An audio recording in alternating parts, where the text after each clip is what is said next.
नमस्कार, ABC channel में आपका स्वागत है। मैं हूं सचिन श्रीवास्तव और आप मेरे साथ देखेंगे आजमगढ़ से जुड़ी खबरें। आइए नजर डाल लेते हैं आज की खास खबरों पर। खबर के प्रायोजक हैं wooden Touch Bhawarnath Azamgarh, a complete hardware store, Rama multi speciality hospital and trauma centre, Narauli, Azamgarh.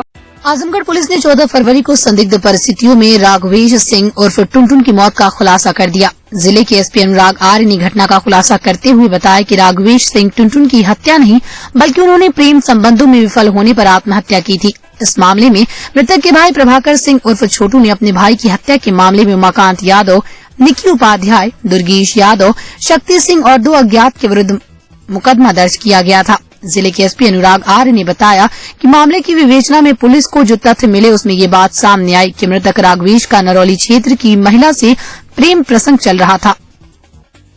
वर्ष 2020 में दोनों पक्षों ने अलग अलग शादी कर ली और आपस में बातचीत बंद हो गई। शादी के 2-3 महीने बाद राघवेश द्वारा अपनी प्रेमिका को फोन करके माफी मांगते हुए पुनः बातचीत करते हुए संबंध स्थापित करने का प्रयास किया जाने लगा। मृतक लगातार प्रेमिका से वार्ता करने और मिलने का प्रयास करता रहा तथा उस पर अपने पति को छोड़ने का दबाव बनाने लगा।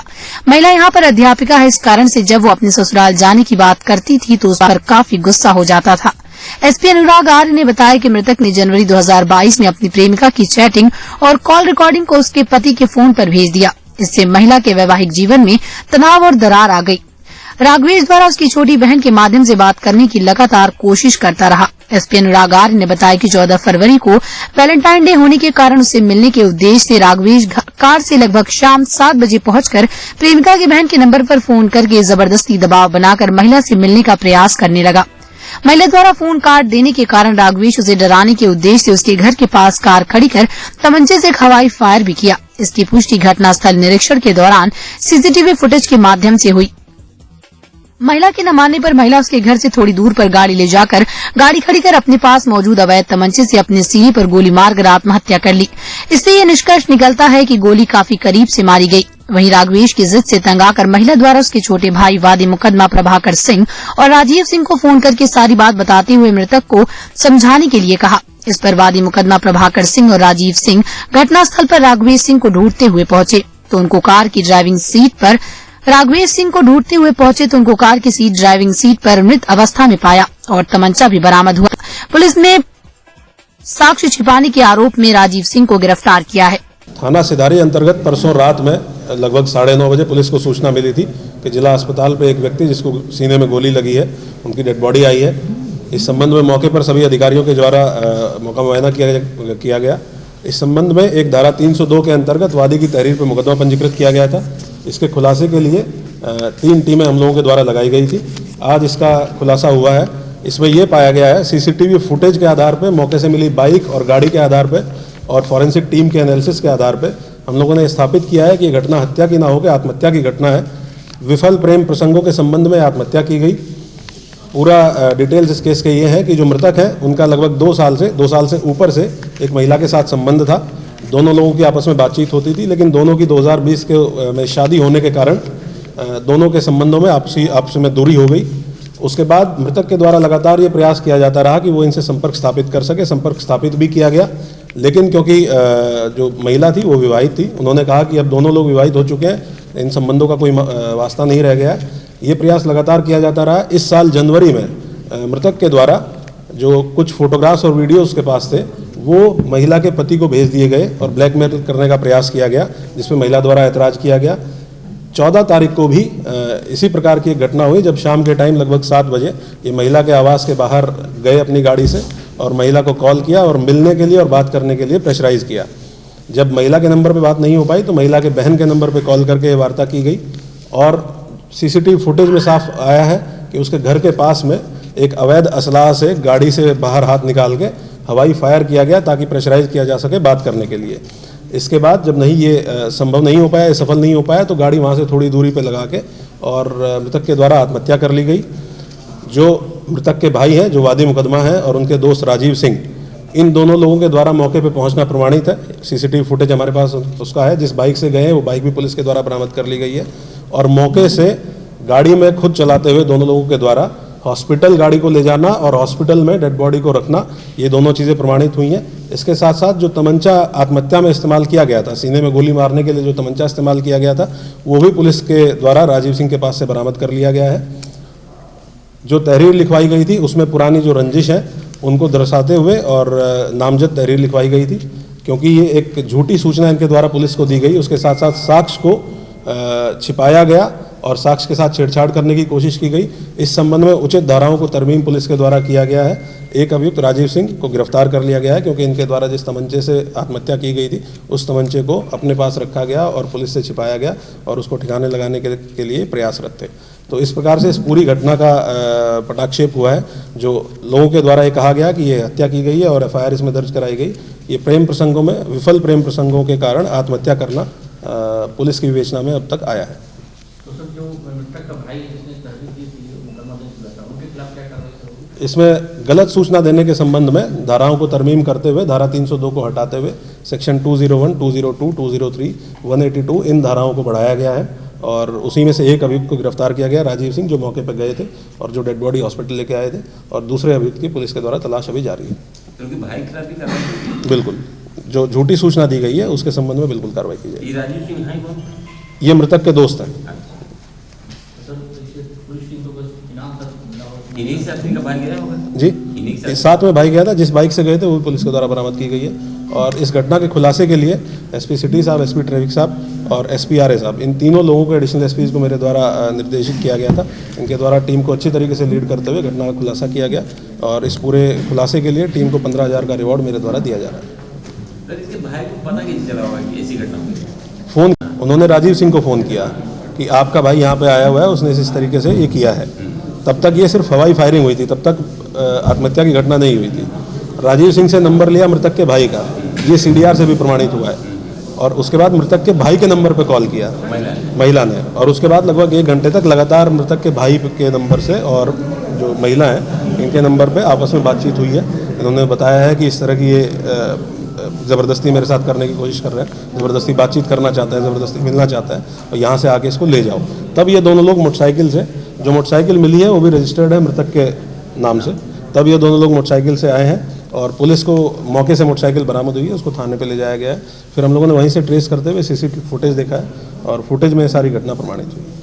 लगभग 2 घंटे का फुटेज पुलिस के पास है, जिसमें इस गाड़ी का आना, जिसमें मृतक ड्राइव करते हुए आ रहा है, और उस गाड़ी का वहाँ से जाना इस घटना के बाद, जो 2 लोग गाड़ी को लेके जा रहे हैं, जो कि एक मृतक का दोस्त है और भाई है, ये पूरी फुटेज CCTV फुटेज पुलिस के पास मौजूद है। उसी कार से पहुंचाई गई थी बॉडी? उसी गाड़ी से पहुँचाई गई है और ये गाड़ी पुलिस ने बरामद भी की है, उसी से पहुँचाया गया है। उसको ड्राइव किसने किया? जो ये 2 दोस्त थे, एक दोस्त और एक भाई, इन्हीं 2 लोग। और उसमें फॉरेंसिक टीम ने जो गोली है वो ऊपर से नीचे की तरफ लगी है। ये भी एक महत्वपूर्ण साक्ष्य था कि जो गोली लगी है उसकी डायरेक्शन ऊपर से नीचे है, क्योंकि सीट पीछे की हुई थी। बाइक वहीं छोड़ दिए थे? बाइक वहीं छोड़ दी गई थी, वो फुटेज में है, बाइक छोड़ दी गई थी। आजमगढ़ में 7वें चरण में होने वाले मतदान को लेकर 10 फरवरी से नामांकन प्रक्रिया शुरू कर दी गई थी। नामांकन की आखिरी तारीख 17 फरवरी थी। नामांकन के अंतिम दिन विधानसभा क्षेत्र अतरौलिया के लिए यदुनाथ यादव ने निर्दलीय, आम आदमी पार्टी से रमेश कुमार, श्रीमती प्रियंका सिंह ने निर्दलीय, हीरामन ने निर्दलीय, जन अधिकार पार्टी से उमेश कुमार मौर्य, सर्वोदय भारत पार्टी से जयप्रकाश, रामप्रसाद से निर्दलीय, असंख्यक समाज पार्टी से पंकज कुमार यादव, गोपालपुर के लिए कांग्रेस से मिर्जा शान आलम बेग, नैतिक पार्टी से सुभाष, राष्ट्रवादी जनवादी मंच से मुन्ना लाल, सगड़ी के लिए आम आदमी पार्टी से मुकेश सैतु ने निर्दलीय, आजाद समाज पार्टी से अमीर चंद, राम लखन यादव, भारत विकास पार्टी से इशराक, आम जनता पार्टी से वीरेंद्र, जयराम सिंह ने निर्दलीय, पीस पार्टी से निसार, मुबारकपुर के लिए फूलझारी ने निर्दलीय, भारतीय सबका दल से मोहम्मद शमीम, राष्ट्रीय भागीदारी पार्टी से राधेश्याम, भाजपा से अरविंद कुमार जायसवाल, आम आदमी पार्टी से नरेंद्र सिंह चौहान, आजाद समाज पार्टी से कन्हैया, राष्ट्रवादी विकास पार्टी से मनोज कुमार अस्थाना, आजमगढ़ के लिए रमाकांत यादव ने निर्दलीय, भारतीय गदर पार्टी से सूर्यनाथ, आजाद समाज पार्टी भीम आर्मी से ऋषिकांत यादव, शिवसेना से निखिल मिश्रा, निजामाबाद के लिए AIMIM से अब्दुल रहमान अंसारी, राष्ट्रीय जनतांत्रिक भारत विकास पार्टी से शाह कमर, आम आदमी पार्टी से शहरयार मोहम्मद सादिक, आजाद समाज पार्टी से अख्तर अली, राजमणि मिश्रा ने निर्दलीय, राष्ट्रीय तीसरा विकल्प पार्टी से सुशील कुमार यादव, फूलपुर पवई के लिए पारसनाथ ने निर्दलीय, आजाद समाज पार्टी से अमित कुमार, आम आदमी पार्टी से किरण जायसवाल, जितेंद्र कुमार ने निर्दलीय, दीदारगंज के लिए बहुजन मुक्ति पार्टी से जितेंद्र, मोहम्मद मोहसिन निर्दलीय, गुलाब ने निर्दलीय, दीपेंद्र ने निर्दलीय, व्रतदेव ने निर्दलीय, दीदारगंज के लिए बहुजन मुक्ति पार्टी से जितेंद्र, मोहम्मद मुत्सतिम निर्दलीय, गुलाब ने निर्दलीय, लालगंज के लिए बहुजन आवाम पार्टी से अरविंद, आजाद समाज पार्टी से राजनाथ, मेहनगर के लिए भारतीय कम्युनिस्ट पार्टी से जियालाल, समाजवादी पार्टी से पूजा, आम आदमी पार्टी से गीतांजलि, राष्ट्रीय शोषित समाज पार्टी से राम लखन पाल। इसी के साथ नामांकन की समाप्ति तक विधानसभा तरौलिया में 19, गोपालपुर में 11, सगड़ी में 15, मुबारकपुर में 15, आजमगढ़ में 12, निजामाबाद में 13, फूलपुर पवई में 12, दीदारगंज में 17, लालगंज में 10 एवं मेहनगर में 9। इस प्रकार जनपद की समस्त 10 विधानसभाओं में कुल 133 उम्मीदवारों के अलग अलग पार्टियों निर्दलीयों के रूप में नाम निर्देशन पत्र जमा किया गया। सबसे पहले मैं समाजवादी पार्टी के राष्ट्रीय अध्यक्ष माननीय अखिलेश यादव जी का और सुभाषपा के राष्ट्रीय अध्यक्ष माननीय ओम प्रकाश जी का बहुत बहुत अभिनंदन और धन्यवाद करती हूँ और बहुत बहुत धन्यवाद करती हूँ। उन्होंने मुझे मेहनगर सीट से सपा का गठबंधन का प्रत्याशी चुना है और मैं मेहनगर की जनता से अपील करती हूँ और उनको प्रणाम करते हुए आशीर्वाद की कल्पना करती हूँ, कामना करती हूँ। सपा गठबंधन सपा चलिए, अच्छा ये बताइए, जैसे कि आप गैर राजनीतिक हैं, इससे पहले तो आपने राजनीतिक कदम रखा नहीं था, किस तरह से जनता का विश्वास जीतेगी? पैतृक ग्राउंड से मम्मी बहुत पहले से ही 20 साल से राजनीति में सभा में लगी हुई हैं। क्या नाम है आपके? भानुमति सरोज। अच्छा, क्या लगती है आपकी? हमारी सासू माँ हैं। अच्छा, ये जुड़ी रही समझ? हाँ। तो उन्हीं के बैकग्राउंड पे चुनाव लड़ा? हाँ हाँ बिल्कुल। तो क्या क्या मुद्दे हैं जो आपने सोचा होगा मेहनगर की जनता के? विकास मुद्दा है, महंगाई, भ्रष्टाचार खत्म करना है, रोजगार, शिक्षा। आपके बैकग्राउंड के बारे में जानना चाहेंगे, आपने स्कूलिंग कहाँ से की, कहाँ के रहने वाले? मैं बनारस की रहने वाली हूँ। स्कूलिंग मैंने बीएचयू से ही की है। स्कूलिंग मेरी तेज बोलिए, तो तेज बोलिए नहीं ठीक। मेरा ग्रेजुएशन और पोस्ट ग्रेजुएशन दोनों बीएचयू से ही है। हिस्ट्री में मैंने एमए किया है। और आपके हस्बैंड क्या करते हैं? मेरे हस्बैंड ARTO हैं, PCS ऑफिसर। इस समय वो बहराइच में पोस्ट है। हेलो भैया। तो जीत के प्रति पूरी आश्वस्त हैं आप? हाँ बिल्कुल। क्षेत्र की जनता के साथ जीत का भरोसा है? हाँ, क्षेत्र की जनता, मैं जानती हूँ कि वो मुझे ज़रूर आशीर्वाद देंगे। हमने 2 सेट में अपना नामांकन किया। क्या कहेंगे इस अवसर पर? सबसे पहले तो मैं कांग्रेस पार्टी की उत्तर प्रदेश प्रभारी राष्ट्रीय महासचिव आदरणीय श्रीमती प्रियंका गांधी को आभार व्यक्त करना चाहूँगा।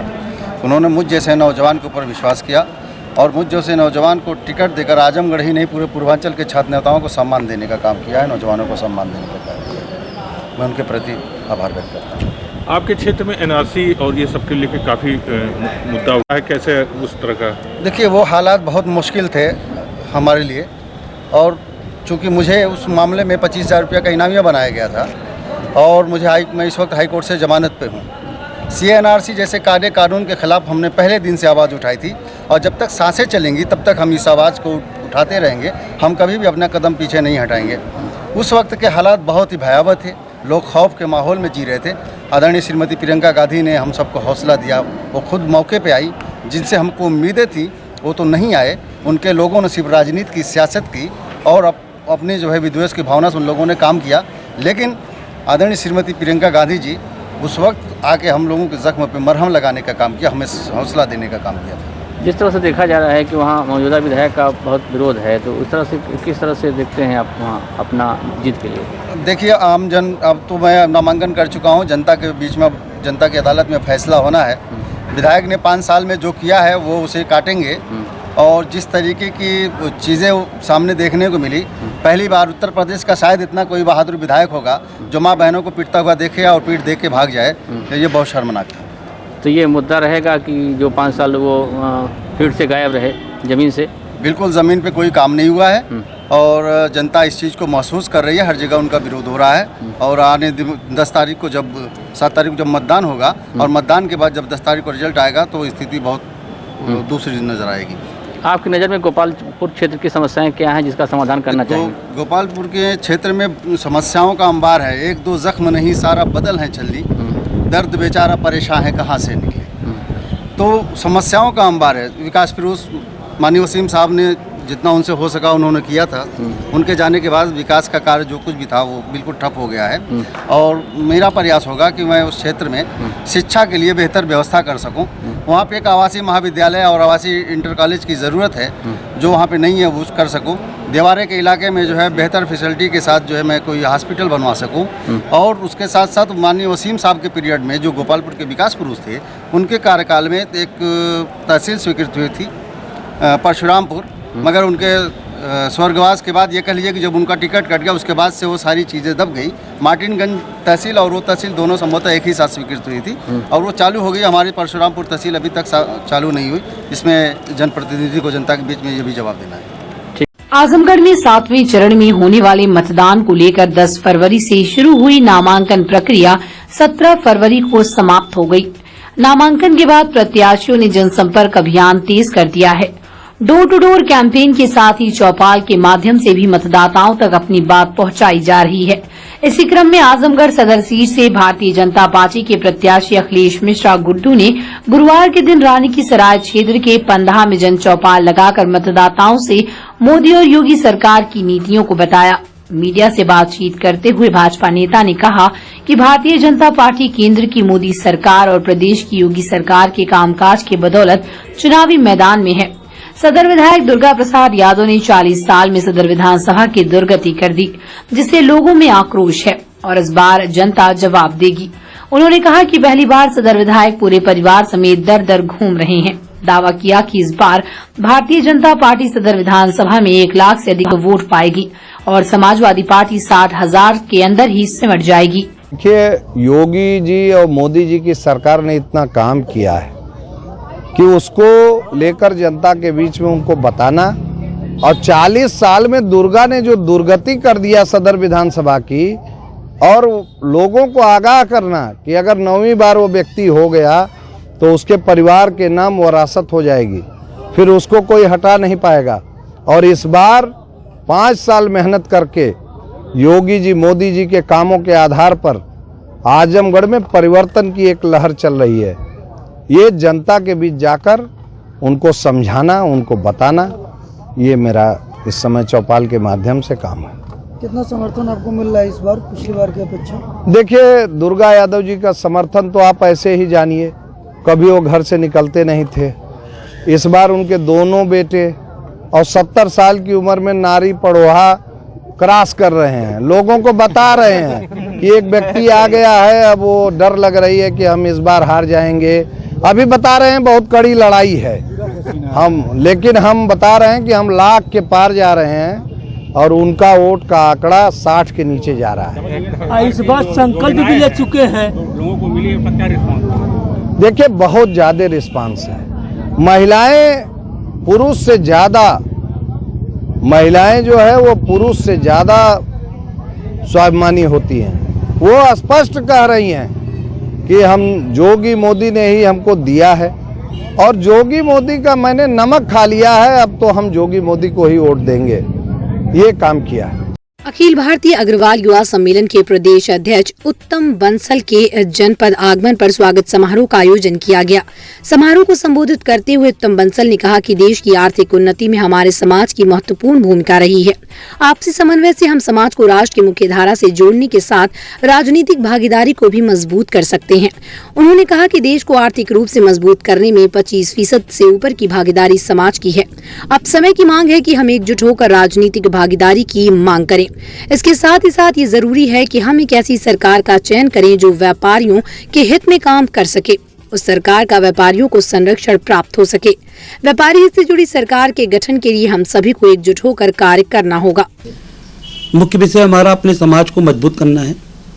दूसरी, चुनाव का माहौल चल रहा है। हम अग्रवाल ज्यादातर व्यापार से ही जुड़े हुए हैं और हमारी विशेष मांग है सभी राजनीतिक पार्टी से कि जो भी हमारे समाज का उत्थान करेगा, जो हमारी बात को सुनेगा, हम उसको एक मत होकर और जिताएंगे और अच्छी सरकार बनाने का प्रयास करेंगे। समाज को आगे बढ़ाने के लिए क्या रणनीति, क्या है? समाज को आगे बढ़ाने के लिए हम लोग कुछ ना कुछ अच्छे कार्य कर ही रहे हैं। सभी सामाजिक संस्थाएं हैं।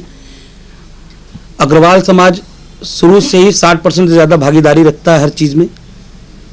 जनता की सेवा करने में सबसे आगे अग्रवाल समाज रहा है। कोरोना भी रहा तो उस समय भी आप देख सकते हैं कि पूरे जनपद में जितना भी सहयोग अग्रवाल सभा द्वारा किया गया होगा उतना किसी और समाज ने आगे बढ़कर कार्य नहीं किया होगा। इसलिए हम एकजुट होकर और भी अच्छा कार्य करने का प्रयास कर रहे हैं। सबसे पहले अभी इस समय हमारा विषय है कि हम अच्छी सरकार चुनें जो हमारे को और संरक्षण दे और हमको एक अच्छा प्रतिनिधित्व दे, जिससे कि हमारा समाज और मजबूत हो।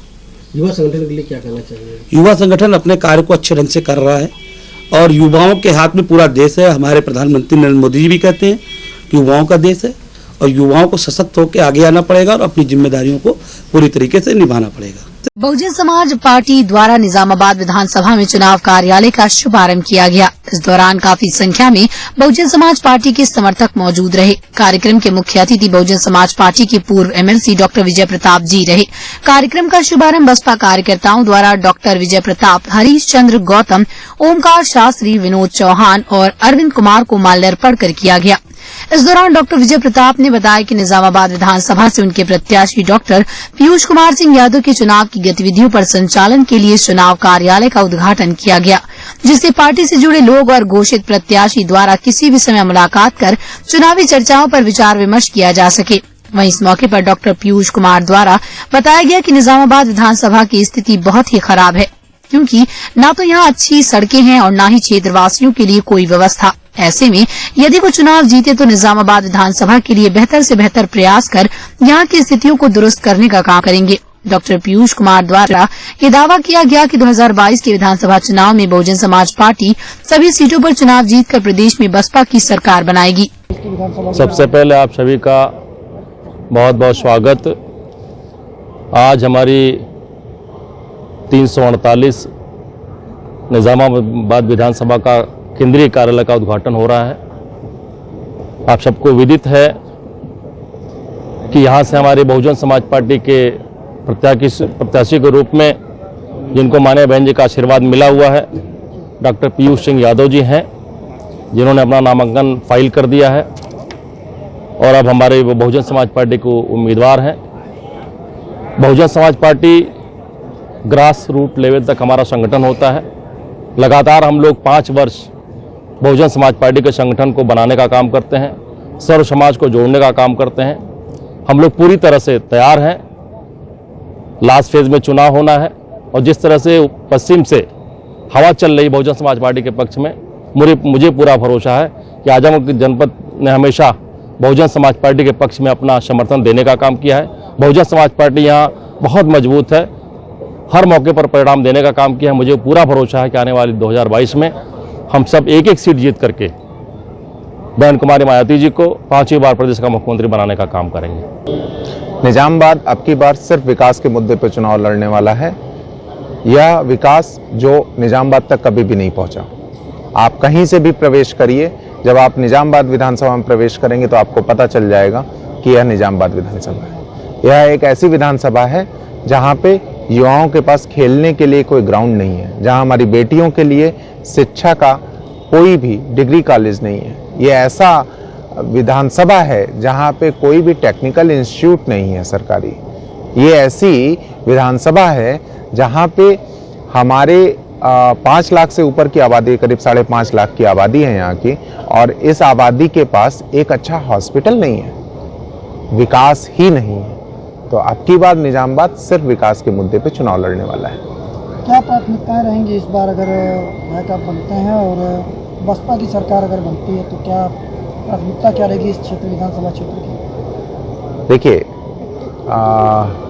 जो भी मुद्दे हैं, हमने जैसा अभी आपको बोला, यहाँ हमारी प्राथमिकताओं में सिर्फ विकास है। सड़क बनना, बच्चियों की शिक्षा के लिए एक अच्छा डिग्री कॉलेज आना, युवाओं के खेल के लिए ग्राउंड और मिनी स्टेडियम का डेवलपमेंट, जो भी किसान हैं, यहाँ कोई किसान मंडी नहीं है, किसानों के लिए मंडी का व्यवस्था करना, उनकी सिंचाई व्यवस्था को सुदृढ़ करना। यहाँ पे अस्पताल की व्यवस्था अच्छी नहीं है, कोई भी बड़ा अस्पताल नहीं है, उसको मजबूती के साथ स्वास्थ्य सुविधाओं को मजबूत करना, यह सारी हमारी प्राथमिकताओं में है। लोकतंत्र के महापर्व चुनाव में 100% मतदान को लेकर लोकतंत्र के चौथे स्तंभ ने भी लोगों से अनिवार्य रूप से मतदान करने की अपील की है। गुरुवार को एबीसी चैनल की मुहिम जागो मतदाता जागो से जनपद के प्रख्यात व वरिष्ठ पत्रकार जुड़े। सभी ने एक स्वर में लोगों से मतदान की अपील करते हुए एक एक वोट का महत्व उन्हें समझाने का प्रयास किया। जनपद के वरिष्ठ पत्रकारों ने कहा कि अगर देश प्रदेश का विकास करना है तो हम सभी को मतदान करना ही होगा। देखिए, आज़ादी के बाद बाबा साहब ने संविधान का जो निर्माण करवाया किया लोगों ने मिलके, वो एक बहुत अच्छी चीज़ है। उसमें सबके अधिकारों का अधिकार दिया गया और ये भी अधिकार दिया गया कि चुनाव में आपका महत्व क्या है।